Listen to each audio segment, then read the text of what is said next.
And hello and welcome to another edition of Africa Speaks, where we engage with the struggles and triumphs shaping our continent. My name is Makiza Latifa. Today, we turn our attention to the heart of Africa, the Democratic Republic of Congo, as the nation marks its Independence Day. On June 30th, 1960, the Congolese people broke free from the chains of colonial rule, a moment forever etched in history by the defiant, impassioned speech of Patrice Lumumba, the country's first prime minister. His words, a stirring call for dignity, unity, and sovereignty, continue to resonate across a continent still confronting the legacies of colonialism and exploitation. But more than 6 decades later, the DRC remains gripped by complex challenges, from armed conflicts in the eastern regions to humanitarian crises displacing millions, and a fierce contest over the nation's rich mineral wealth that fuels both local unrest and global intrigue. So in this special edition, we revisit the legacy of Lumumba and interrogate what his vision means for Africa today. And to set the stage, we begin with our Spotlight segment, where my colleague Stanley Kwabla Aku has a detailed explainer on the current crisis in the Congo, the actors, the stakes, and what's at risk for the Congolese people and the continent at large. Stay with us.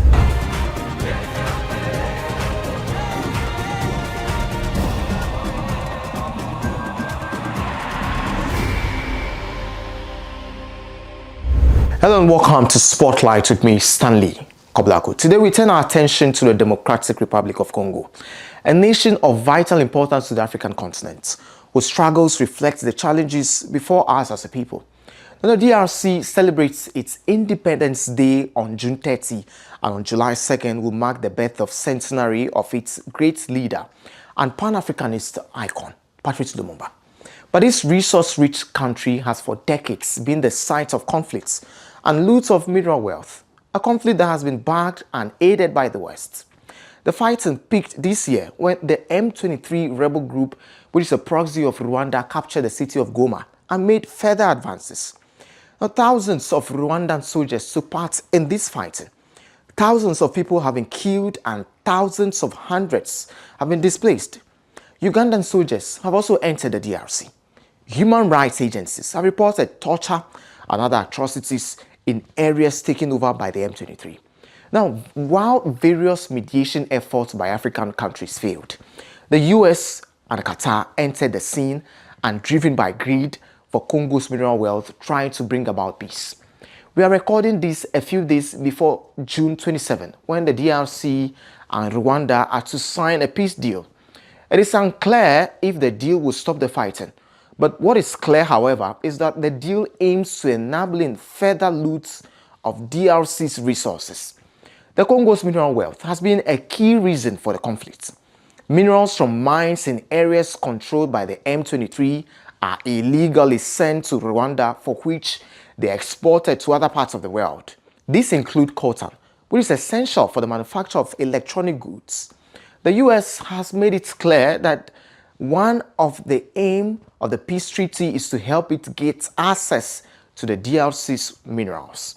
It is clear that the deal is not to bring about justice to the people of Congo, against whom crimes have been committed for decades, starting from the horrors of the Belgian colonialization and the brutal murder of Lumumba to the millions killed in the wars from the late 90s. The Western countries aided those responsible for this violence, including the Rwandan president, Paul Kagame. Now, in order to understand the significance of all of this, we need to go deeper than the headlines into our history and the economy of today's world. To understand who benefits from this fighting, we need to ask the right questions. What is the politics behind this peace deal? Who stands to benefit from it, and why is the US so involved in it? What does true justice mean for Congolese people? Why have African leaders failed to confront those responsible for this violence? Why is it essential for Africans to stand in solidarity with the people of Congo? We'll be looking at these questions and more in our interview with our experts and in our Voices from the Ground session. Meanwhile, let us remember those from across Africa who struggled for freedom, for Congo and its people, and those who continue these fights to this day. This has been Spotlight, and I am Stanley Koblako.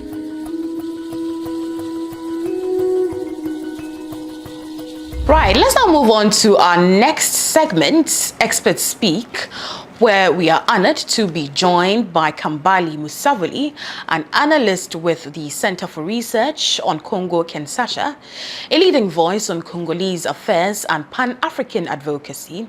Kambali will be helping us unpack the deeper context behind the ongoing crisis, international complicity, and what genuine sovereignty could look like for the DRC in the 21st century. On June 27, the DRC, Rwanda, and the United States are due to sign a minerals to securities deal. This deal is about $2 trillion worth of minerals in exchange of the United States providing military training to the Congolese military, but also some engagement of Rwanda. The engagement of Rwanda is one for Rwanda to remove its troops from DRC soil, and two, for Congo's minerals to still go through Rwanda, where it will be almost as a mineral sharing with Rwanda. It's a very interesting framework to even think about this crisis that way. Seeing first that for peace and stability in DRC, one has to go to Washington to make that happen should wake everyone up, right? When we think about the discussion in the Congo, we hear rebel groups, we hear ethnic minority and so on, but when it came to discussing peace and stability, Washington, the United States government, decided to bring Rwanda and the DRC to the table. So for those who've been following the situation in the Congo, you should be clear about who is actually at stake, because the rebels are not in Washington. It's the Rwandan government that's in Washington. And as we are going to commemorate or celebrate the anniversary of Patrice Lumumba, born 100 years ago on July 2nd, 1925, we will remember his words before he died, where he said that the history of Africa will be written by Africans, not in Washington, not in London, not in Paris or Brussels, but it will be a history of glory written from the north to the south of the continent. So if we take those words and we look at the actions of African leaders, particularly the president of the Congo and the president of Rwanda going to Washington, we know that they are not interested in transforming the Congo in that deal. We also know that the deal, as we go into the interview, I'll try to explain much more why this deal is quite problematic for the Congolese people. Since 1996, Congo has known a conflict. Right? It's now 29 years, right, of conflict in DRC. Over 6 million people have died. The conflict started due to two invasions of Congo's neighbors, Rwanda and Uganda. They are U.S. ally on the so-called war on terror. The United States provided with so many military supports, budget support, and so on. And the conflict is an invasion in 96, an invasion in 1998 of these two nations. And after 2002, these two nations decided to support proxy rebel militias who are doing the bidding on the ground. Now, when we think about the death toll, we think about also what I would call the inadequacy, how would I even call it? The silence of African nations around the situation in the Congo. We will clearly see that the leaders of the African continent do not serve the interests of the African people. That in the heart of the African continent, over 6 million Congolese people die, yet African countries have not dealt adequately in dealing with this issue. But on the part of the Congolese, they haven't stopped fighting. Every day they are fighting. Even with the latest uprising of the M23, we have seen a large number of young Congolese joining the Congolese military. Not necessarily that this will be the solution, but it's a wave that's quite interesting to follow, that young Congolese voluntarily becoming reservists of the Congolese military. They're calling themselves Wazalendos. They are fighting alongside with the Congolese military, and they're saying something very powerful, that they will do everything in their power to protect the land of the Congo, because the land is the legacy that we have of our forefathers and foremothers, that without our land, we are not the people of the Congo, and they are willing to fight to protect it. And that's also another story that people don't see. So as these deals are happening, be it in Washington or even in Doha, in Qatar, where they are negotiating these things, they're not consulting with the Congolese people. Congolese people clearly know that it does not make sense for the wealth of the Congo, $2 trillion worth, right, being given to the United States for peace and security. Well, we clearly know that the U.S. military has been already training the Congolese military. They've done med-flag training. They've done training with Afrika. Yet we have not seen peace and stability. Then at the same time, while the U.S. military has trained the Congolese military, they've also trained the Rwandan military. They've also trained the Uganda militaries, two of Congo's neighbors who have caused destabilization in the DRC. So this so-called deal, right? It's really a commercial deal. A commercial deal which I call Berlin Conference 2.0. Where in 1884-85, Africans were not at the table deciding how the continent will be carved. But now, in 2025, the elite, the bourgeoisie of the continent, the local elite in Congo, willingly are giving away Congo's wealth without consultation with the people of the Congo. When the Western press or international media refer to the conflict in the Congo as an ethnic conflict, is really laziness. It simply means that they are not studying the Congo and they are not willing to even understand what is happening. It's very clear. The Battle of the Congo is about the control of Congo's mineral resources, and these mineral resources are used in modern day technology, in your cell phone, your laptop, in many of the modern day technology today. You can't even have a drone without Congo's cobalt. You can't have a Tesla car without Congo's lithium. You know, one of the largest reserves of lithium is in the Congo today.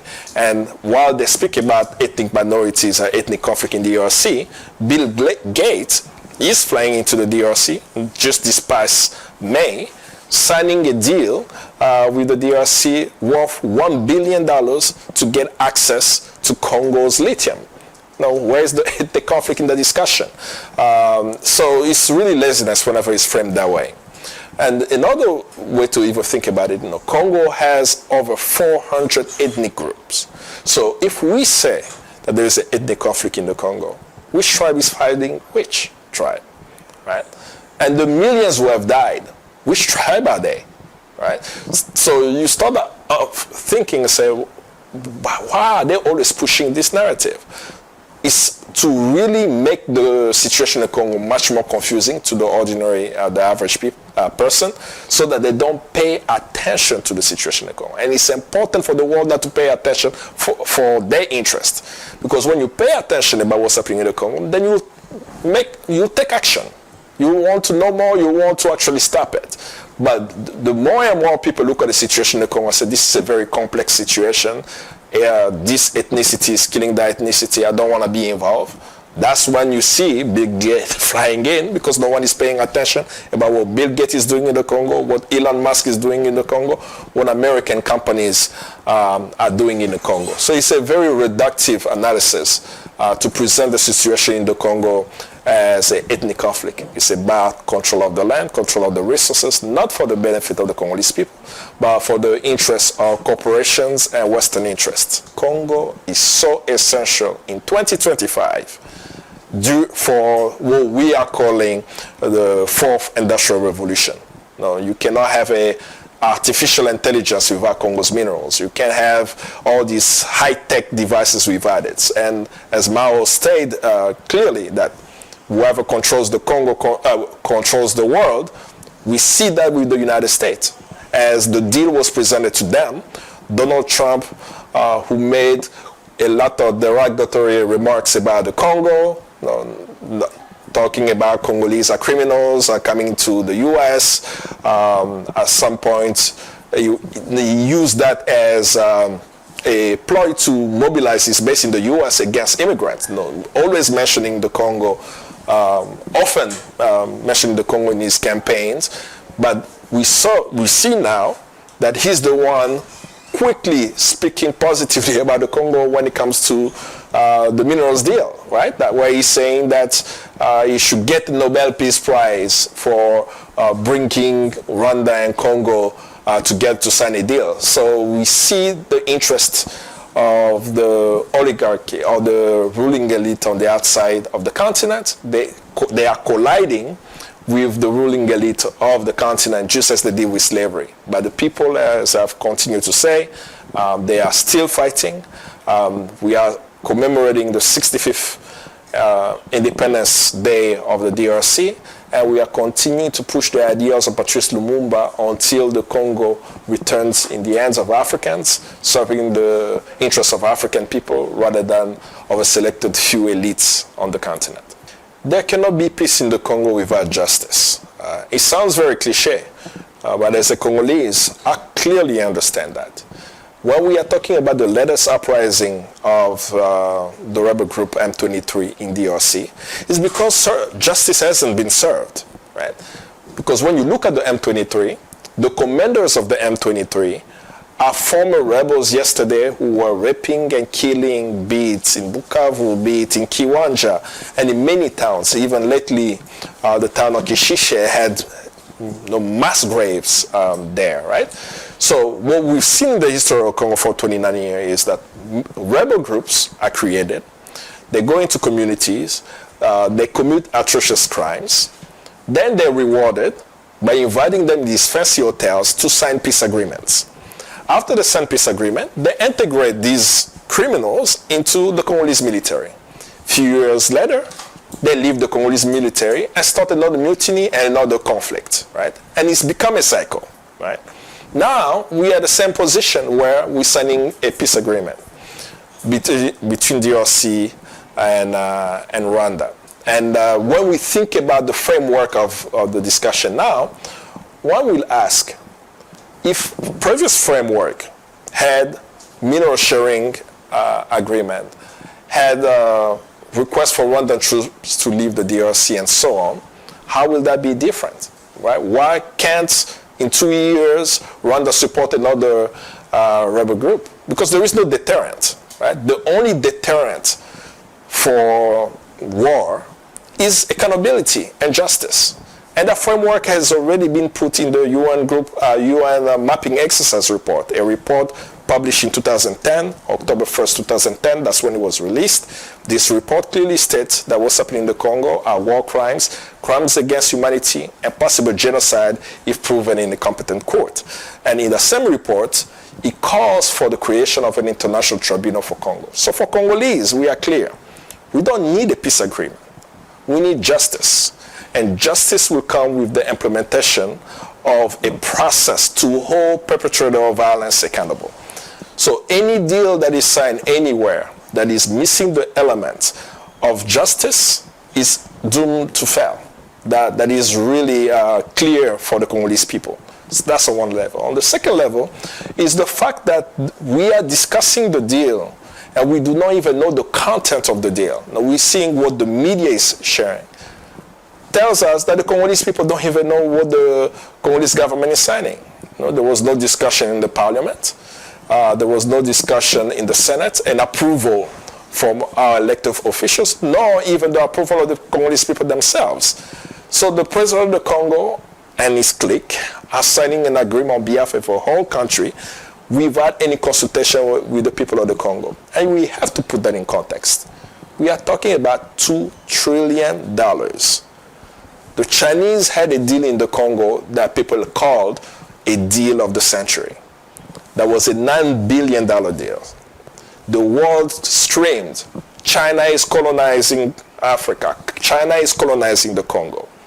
Now, we are talking about a $2 trillion deal, which is way bigger than $9 billion. But the discussion that we are having is about, will the deal work? No discussion that the US is colonizing the Congo. Because how can they take 1/10 of Congo's wealth? Now, Congo's wealth is estimated to be $24 trillion. So one country in the world, the United States, will have access to 1/10 of Congo's wealth, and no other country in the world has access to that much. And there is still no call of that the United States is colonizing the DRC. And that goes to what Kwame Nkrumah shared in the book, Neocolonialism, the Last Stage of Imperialism, that we are actually entering into that phase where the United States, with its military might, with its commercial entities, are coming to recolonize the African continent in the name of peace and stability. And we can see through that. This is what the children and grandchildren of Patrice Lumumba in the Congo will never cease fighting until we free our land. And we know that this deal does not serve the interests of the Congolese people. We'll continue to denounce it until the people of the Congo get justice. It has been fascinating that there has been a surge of solidarity for the Congolese people coming mostly because of what is happening in Palestine. As people are supporting the Palestinians, we've seen a lot of people actually coming and saying, how can we help the Congo? How can we also help Sudan? And that shows also the spirit of solidarity that's being born in this generation, that people can see what's happening in Iran, they can see what's happening in Palestine, they can see what's happening in Sudan, in the DRC, and say, these issues are all connected. It's really, I believe also it has a lot to do with the communication means that we have now, that people are getting more information. There should be more solidarity on the part of the African continent. But I do think that what has made it challenging for even Africans to address is that we all have been affected by Joseph Conrad, Heart of Darkness. I used to believe that it was a language barrier, right? That because the people in the Congo, they speak French, it will make it hard for people in the Anglophone spaces or Lusophone space to understand what's happening there. But I don't believe that anymore, because clearly people in the Anglophone space, Lusophone space, are understanding Burkina Faso, Mali, and Niger, right? So they are able to go beyond that. But because the Congolese have been dehumanized in a way where in our own consciousness, we don't see Congolese people as human beings. We may not admit that, right? We are not looking at Congolese as people who are like us, who are redeemable, or who needs our attention. That we have a different image of what the Congo represents. And that image is a colonial image that is in all of our heads. So we have to recognize that we all have been affected by how we see the Congo. So it means that Congo has not demanded our attention from the Africans because of how they see the Congo.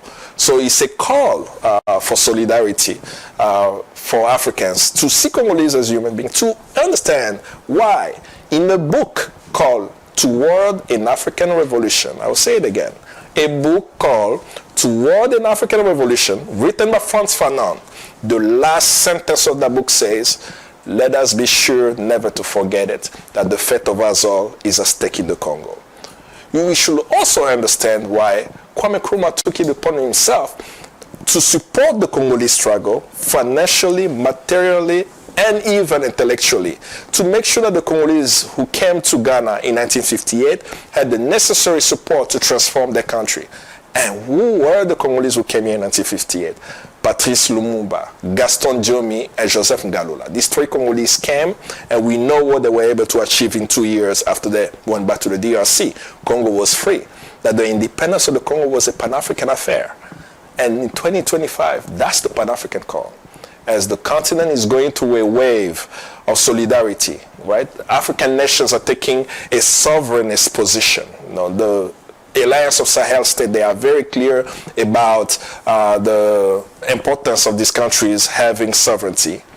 That in this second independence wave of the reclaiming our economic independence, we must make sure in our narrative, in our stories, we keep the Congo in it. Because if Congo is free, I strongly believe, just as Nkrumah believed, just as Fanon believed, and just as many other leaders in the world believe, that Congo is at the center of the transformation of the African continent. The freedom of the Congo is tied to the liberation of the continent, and we must do everything in our power to support a local organization fighting for change, to lift up the story of the Congolese in our countries, and to make sure to also check our own ruling elites in our countries, knowing that they are also implicated in the conflict, and always ask them, what are you doing about the Congo?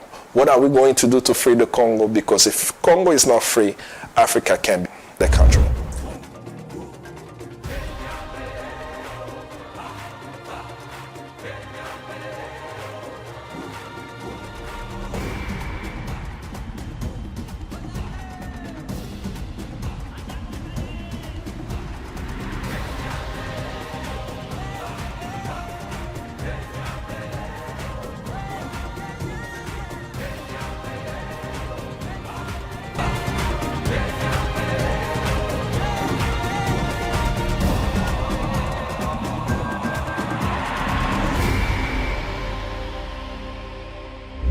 And next on the show is Voices on the Ground, where we hear directly from some Congolese citizens. We have community leaders living through the realities of conflict and resilience, as well as political activists across the continent. They'll share their hopes, frustrations, and the daily struggles of navigating life in a nation caught between vast natural wealth and enduring instability. Their testimonies remind us that behind every statistic and political headline are human stories and voices that matter. Je pense que la question qu'on devrait d'abord se poser, c'est pourquoi ça se passe aux États-Unis. C'est comme si on est nous-mêmes incapables de pouvoir régler nos propres problèmes.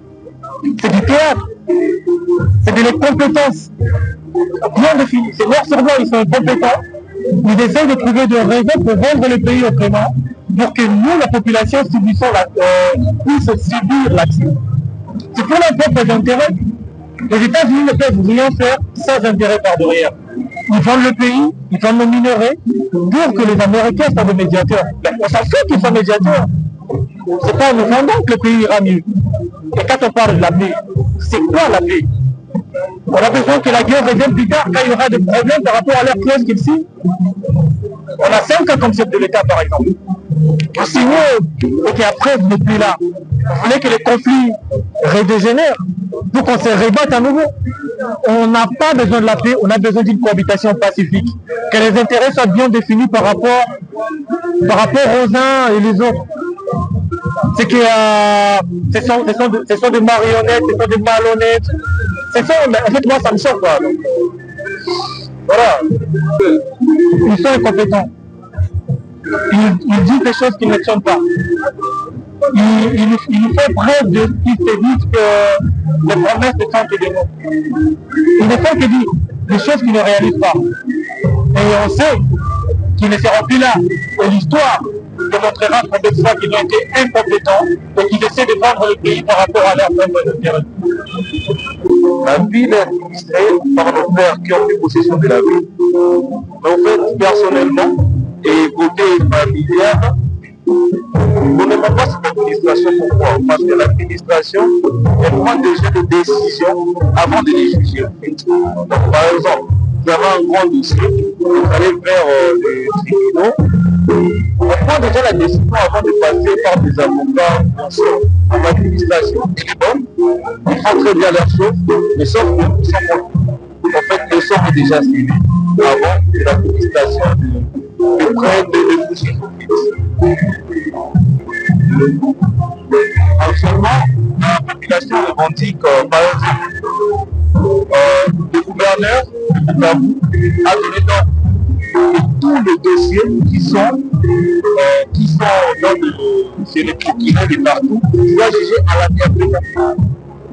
Sinon, ça veut dire que le meilleur gagne.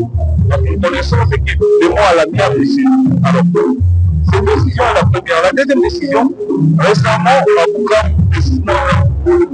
un jeune s'est fait tuer. Et avant que les jeunes soient tués, on a très bien cité en Bouchaoui qui veut dire écrase le père et tomber en terre. Et là, très bien dit, que ceux qui ne veulent pas supporter de voir ça puissent partir. Il y a des vidéos partout sur Internet. Actuellement, la population demande que cet homme, cet administrateur, ce bourgmestre de Bourg soit arrêté et soit jusque-là, ils sont juste pour lancer des vidéos. Mais on fait une justice qui sera vraiment possible. C'est ce dont la population a besoin. And now to dispatches from Africa, a roundup of people's movements, protests, and solidarity actions from across the continent. This week, we bring you updates on the recent wave of protests in Kenya, where thousands have taken to the streets in opposition to proposed tax hikes, calling for economic justice and an end to government excesses. We'll also head to Gaza, where a global solidarity march drew crowds across Africa and the diaspora, rallying against the ongoing humanitarian crisis and in support of the Palestinian people's right to dignity and self-determination. And back here in Ghana, growing voices from civil society and activist groups are intensifying calls for the expulsion of the Israeli ambassador. You'd find out why shortly. These dispatches capture the pulse of resistance, solidarity, and citizen action, defining Africa's political moment. Stay tuned, details coming up shortly.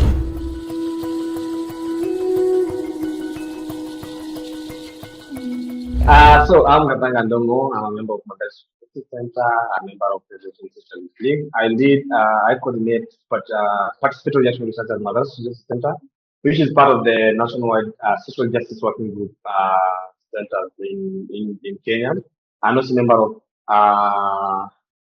Revolutionary Socialist League Africa, which I coordinate political education in Nairobi. So what happened last year, it was a culmination of years of organizing that began way back in 2008, when it started the Unga Revolution, which means maize flour revolution, which was nearly bringing, talking about issues of bringing down the cost of living where common monetary or the common citizens can afford.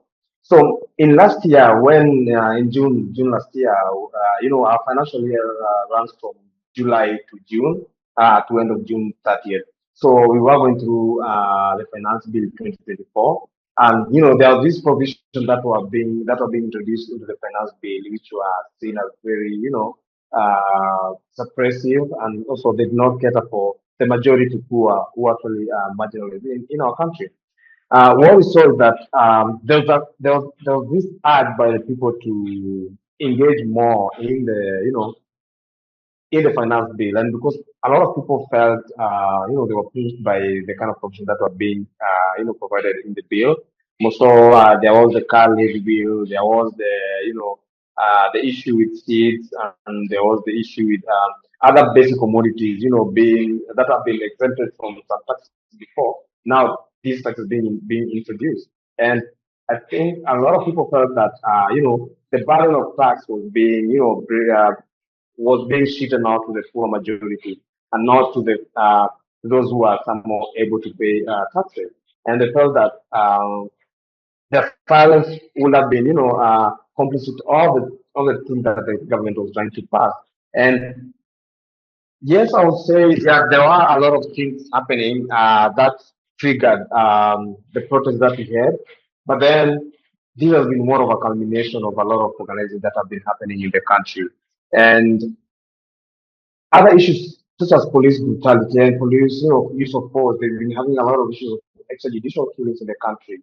And this comes after, looking back from like 10 years back, from 2014 to 2024, we've had a lot of cases of extrajudicial killings, which have been documented on the Missing Voices, website, where more than 1,000 people have been killed and others disappeared. And we haven't seen any police being prosecuted apart from a few that are still in the court, and some of them which are still in the court, we've seen the government trying to silence them and also tampering with the process that these people might be free. So we had a lot of issues that were brought together. We had the poor people, and like for myself, I come from Madare. Madare is one of the second largest informal settlement. Okay, let me call us slum because of the problem that comes with calling it an informal settlement. But then Mabare is more of a slum, and the issue of water, the issue of racism, the issue of killing, the issue of environment, the issue of accessibility for how people access healthcare, and the issue of education. These problems have remained with us for the past 100 years, and Madare has been in this area where there's been some form of resistance for nearly 100 years, and that's spanned all the way to colonial times when we had the colonial government in Kenya, all the way from 1920s after the Second World War when Madare, people started settling in Madare. So after this, we've seen this kind of resistance continue to grow and continue. People use Madara as more of the center through which they organize their resistance in the country, with all the regime that is there in the country. And so one of the things that really sparked the protest, yes, you had the finance bill, anti-finance bill, and anti-Ruto protesters here. But then we have to go back to the beginning of the year, that is January 2024. And we found that in January 2024, we had people marching into the streets against the rising cases of femicide. Because we had there is 3 months where we had just around 97 women being killed within 3 months. And that's when the people decided that they would go into the street and march against issues of femicide. That was the first march that was done, and it was majorly done by women. And also, yes, it was joined by men, but it was women led and also youth led. And then we had, after that, we had a lot of rains in April and May in the country. And we experienced one of the worst floods that we've ever had in Madare.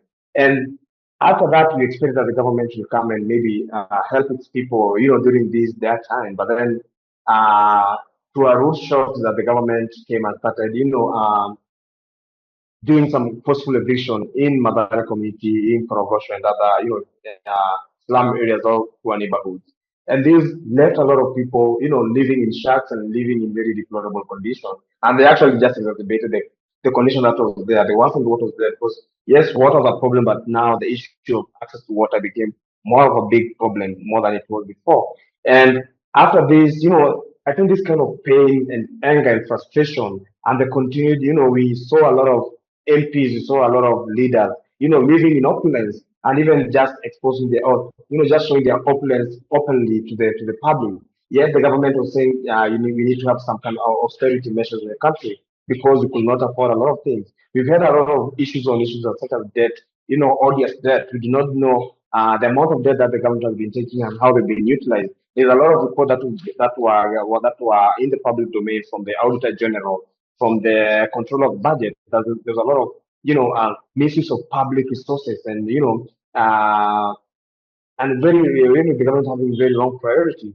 But then when coming at this time when we are trying to introduce austerity measures in the government, but then it's the public servant, just showing how well they are, on social media, on live television, and it was just more of like a smart on our faces. And all these issues culminated in what we had last year, which was the first time Kenyans organized, a protest that was, not led by a political party, not led by a religious outfit, and it was, across class, across race and across, different groups of people coming together and deciding that now we have to fight and liberate our country.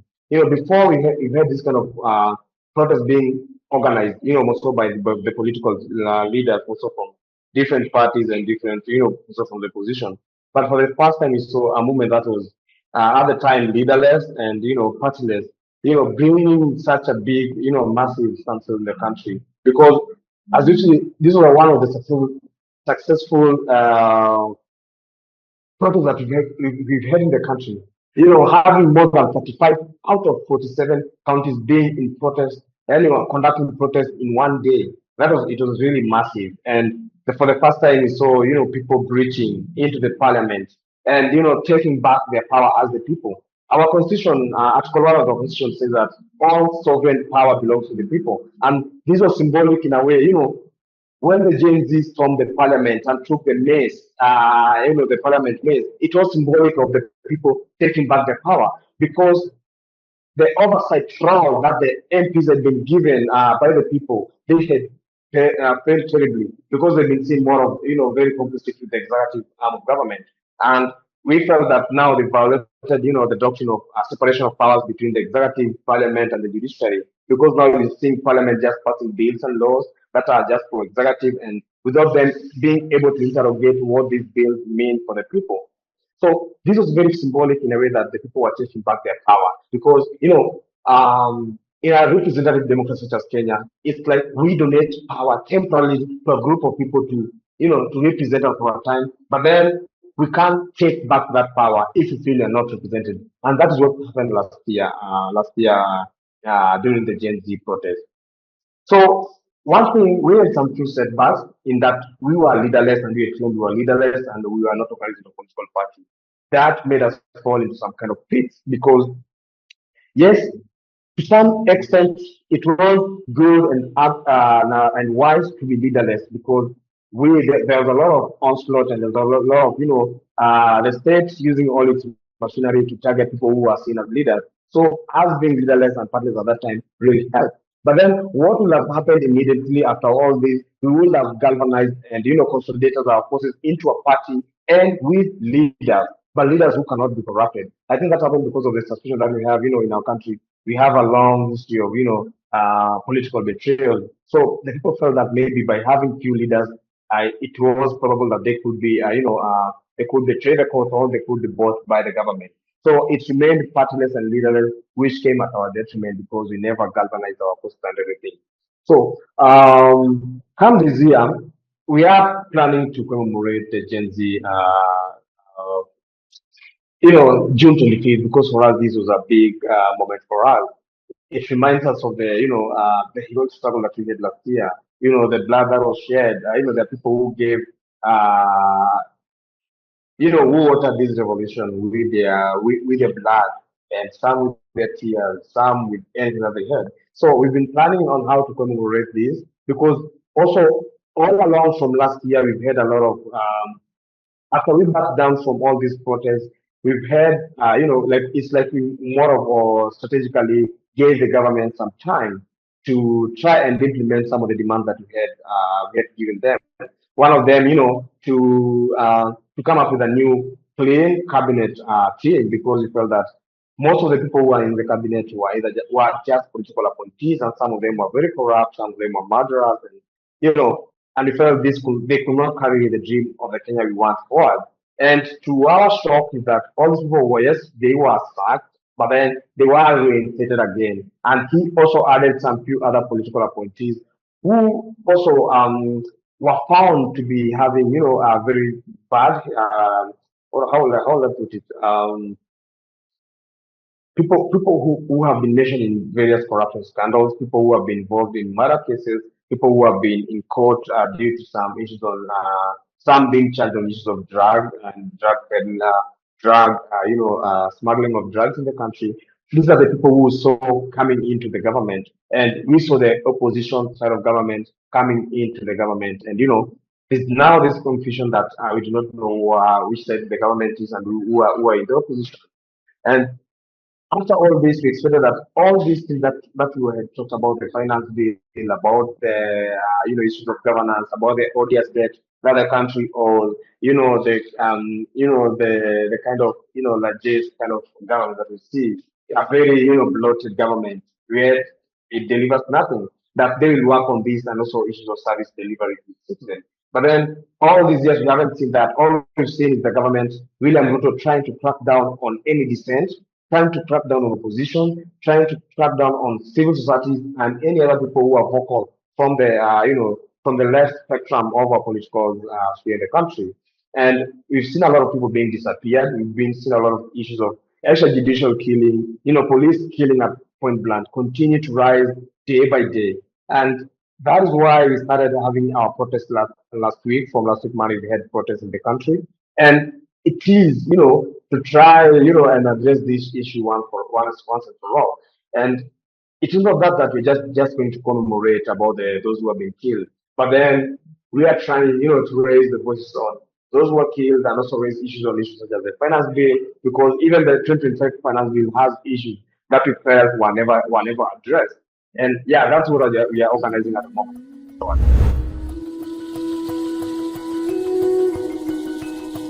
The convoy is coming after what's happening in Palestine and the number of martyrs and people died and the destruction of infrastructure that's happening in Gaza and West Bank for more than close to 2 years. And that was kind of action that people want to show their solidarity with the Palestinian case and with what is happening there. So it's come after a long discussion and after a long period and many initiative that was held in many countries. So, and it's an international convoy and it's an international initiative. So the discussion was to have a region that they will go to Palestine for this, to Rafah for this kind of initiative. And the region was for Latin America, that was a region for Latin America with many people that they will go to Cairo and after that to Rafah. And there was the same case with Europe and the same thing with North Africa or Arab Maghreb region. And this was some country that was in Africa but was with those regions. So there is some people that they are from Senegal, Congo, but they include them with other region like Europe, Asia, or something like that. And one of those big group was the North African, because the difference between North Africa and the other region, North Africa is close to Cairo. So the people decide that we need to go to cross the border to start from Tunisia and cross the Libyan border, Egyptian border, and arrive to Rafah. So the start point was Tunis and the capital. The Tunis initiative is part of the international initiative, international convoy. So the people start to gather for this initiative for more than 2-3 months. And the authority in Tunisia, they didn't do anything, but they didn't facilitate. In the same time, they didn't put any kind of obstacle to arrest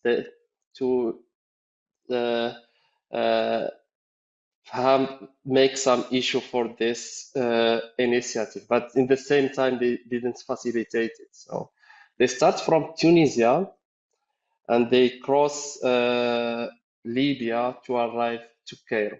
Problem in Libya, there is two governments. There is the East government and the West governments. In the West, there is the government that is ally of the kind of brotherhood and some country, the neighbor country like Turkey, US, and other country. And in the East, there is a Haftar government, is an ally of Egypt, Emirates, and Saudi Arabia. The problem that we know that this convoy, it's easy for them to cross the first part, because the first part they don't have border with Egypt, because the government is in Tarablos. So Tarablos didn't make any issue for them, so they just let them cross the Tunisian border and go to the other side of Libya. The problem was with the Haftar government, because the Egyptian make a statement saying that if you don't have all the paper, you cannot cross the Egypt, and you cannot be close to the border without all the legal paper. Probably with the convoy, they send they apply for visa to Egypt and everything month before, but they didn't get any answer. So the problem was with Egypt, but in relation with Egypt, but with the Libyan government. So that was the Libyan authority there was the one that they didn't let them to cross the Libya to arrive to Cairo. So they arrested them close to Sart. So they didn't let them to go to the go in the to the city. So and they told them to come back to the city to Masrata in the other side of Libya. That was the story about the convoy from Tunis. And there is some people that they was arrested by the Haftar government, but they released them after that. So yeah, they came back to Tunisia. And 2 days ago, that was a kind of a press statement from the international convoy. They was in Tunisia. So the first point that they was highlighting that the convoy was not something to press the government in Egypt or any kind of those stuffs, because the people was saying that this convoy is not against Israel, but is against the Egypt system, and that was not the case.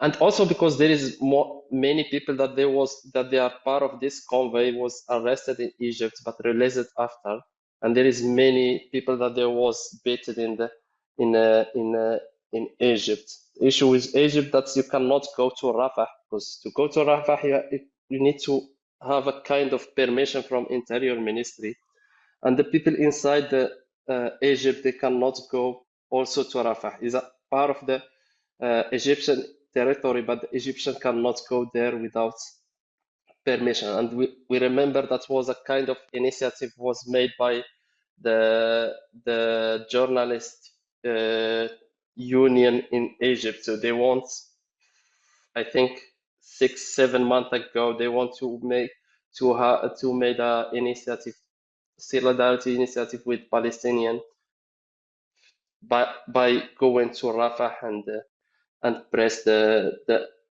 Israeli to enter the humanitarian aid. So, but it was declined by the Egyptian authorities. So it's not easy to go to Rafah because it's a kind of sensible site to go in. So the press statement from the international convoy was saying that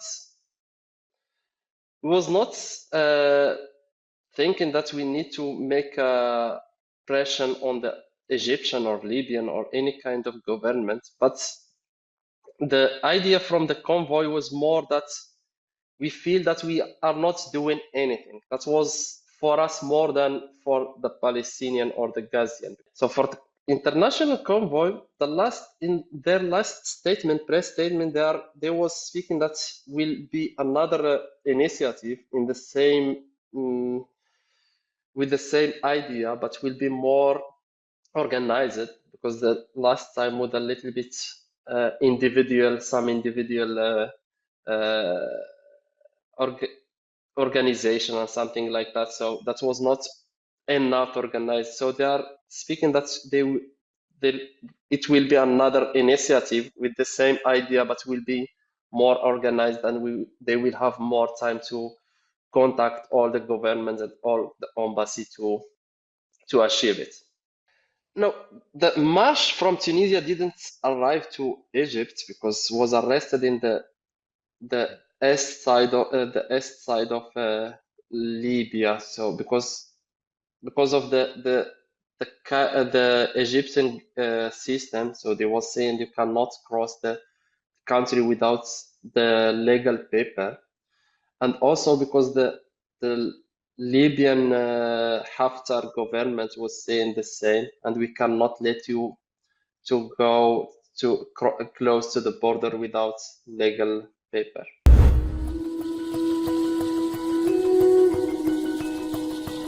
Well, the Israeli ambassador to Ghana, Roy Gilad, has come under heavy fire from civil society organizations, from members of parliament, from a broad section of the Ghanaian community for his arrogance. Indeed, he has been talking down to the government of Ghana here, that he's disappointed in the government of Ghana. And his disappointment, according to him, comes from the fact that Ghana decided to abstain in a vote at the International Atomic Energy Agency. He claims that Ghana should have voted with Israel, and that the fact that Ghana did not vote with Israel is something that he's not happy about. He has said very clearly that the government of Ghana should not abide by decisions of the African Union, and that the Ghana government should abandon its policy of non-alignment in international relations. He has also gone forward to call on the Ghana government not to take the Arab League seriously, to distance itself from the Arab League. Many people in the Ghanaian society, including the former member of Parliament ABA Fuseni, including the socialist movement of Ghana, have said that this is arrogant. Now, as a consequence of this, the Minister for Foreign Affairs has summoned the Israeli ambassador and warned him. Summoned the Israeli ambassador and told him that his arrogance would no longer be tolerated. He's been told that he has to respect his host country. It is believed that other diplomats, other high commissioners, other ambassadors serving in Ghana will take a lesson from the misconduct of the Israeli ambassador and the consequences he has suffered in the Ghanaian media, on social media, and in the general public.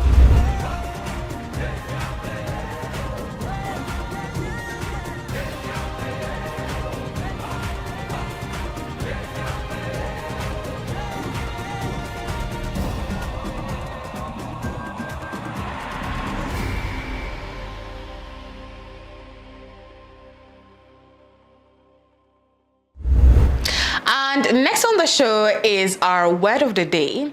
And today's word is extractivism. It describes an economic system built on the large-scale extraction of natural resources like minerals, like oil and timber, often for exports with little benefit to local communities. It's a key concept for understanding conflicts in places like the DRC, where global demand for resources fuels instability and inequality. We'll break it down right here for you, right after this.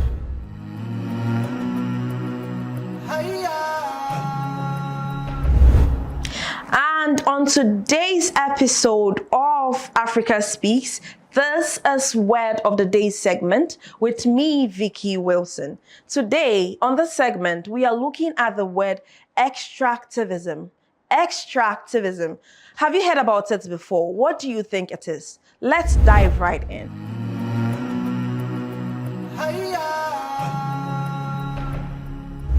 Extractivism is a violent logic of resource plunder where land, minerals, oil, and forests are stripped not to nourish communities but to feed foreign markets. It is not just mining or drilling. It is a system that treats African soil as commodity and African people as disposable. Historically, extractivism was central to colonial conquest, from the rubber terror in the Congo under Belgian rule, where millions were killed, to the gold and diamond mines of Southern Africa and the apartheid. African lives and lands were exploited to build distant empires. Railways, ports, and borders weren't developed for African prosperity. They were infrastructures of extraction. This model did not end with independence. It evolved. Many African states inherited economies built for export.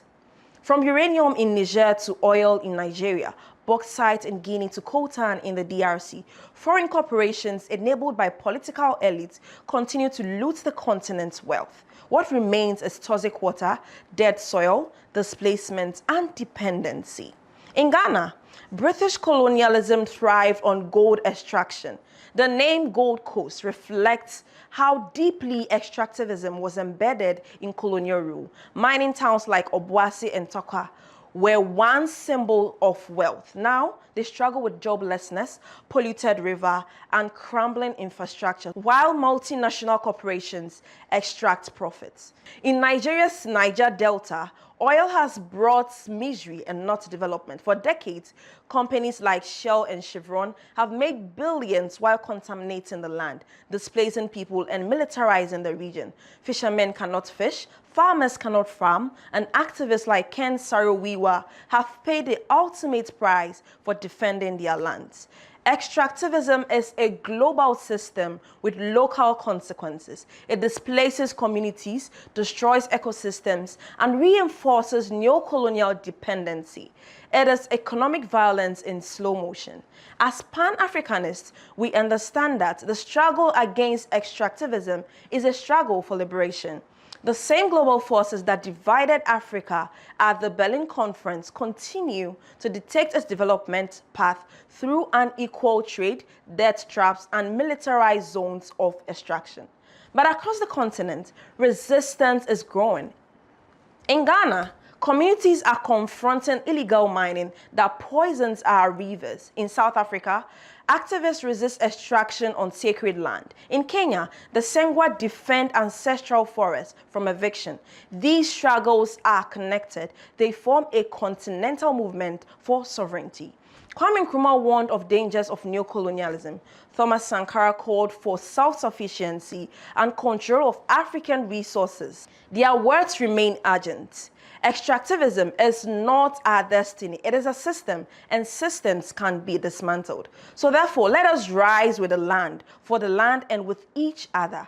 Extractivism is the chain, but Pan-Africanism is the key.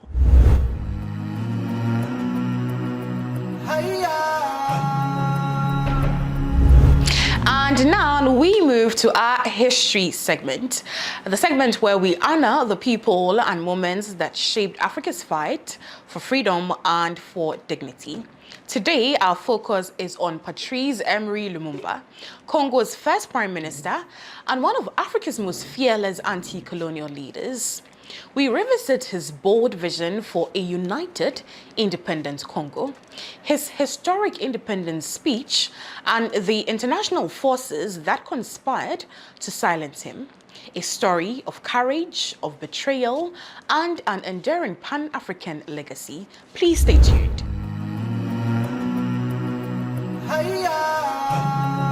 July 2nd marks the 100th birth anniversary of a Pan-African revolutionary and the architect of Congo's independence, Patrice Lumumba.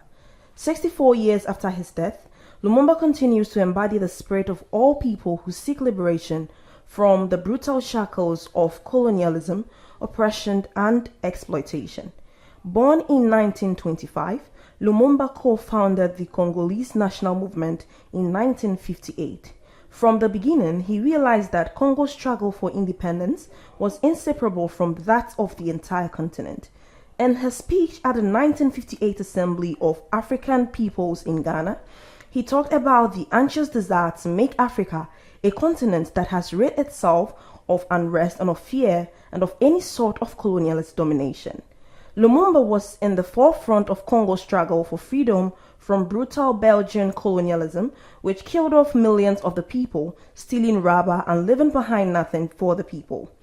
The struggles of the Congolese people forced Belgium to engage in negotiations, and Congo became independent on June 30th, 1960, with Lumumba as the first prime minister.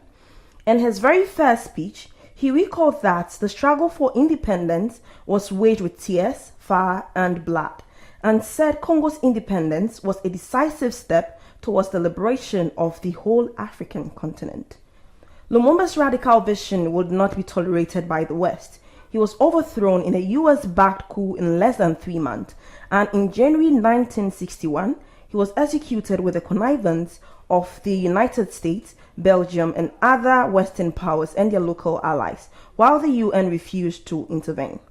His body was dissolved in acid, and a tooth that belonged to him was taken to Belgium. To this day, no one has been punished for his brutal murder and overthrow. Lumumba was killed because he wanted the resources of the Congo to belong to its people. He was killed because of his Pan-African vision of freedom, which would bring true sovereignty to the people. He was killed because he challenged imperialist and colonial forces.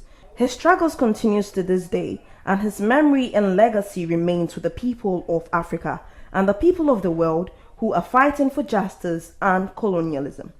Lumumba said it correctly in his last letter to Pauline, his wife, from Thiceville prison.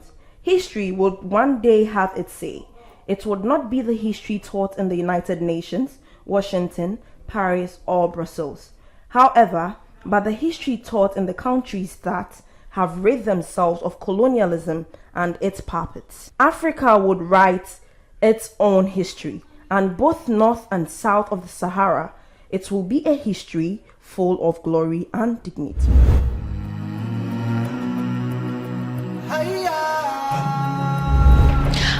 And that's where we end today's edition of Africa Speaks here on Pan-African Television. From Congo's independence struggle and the enduring legacy of Patrice Lumumba to the current crisis facing the DRC, citizen uprisings in Kenya, solidarity with Gaza, and the deeper meaning of extractivism, today's conversations remind us that Africa's story is still being written by those who dare to speak, to resist, and to dream. As always, thank you for making us part of your day. Let's keep the dialogue going. You can share your thoughts, your stories, and your acts of solidarity. Until next time, my name is Makiza Latifa, and this has been Africa Speaks. Stay safe, stay engaged, and never stop asking who profits, who suffers, and what freedom truly means.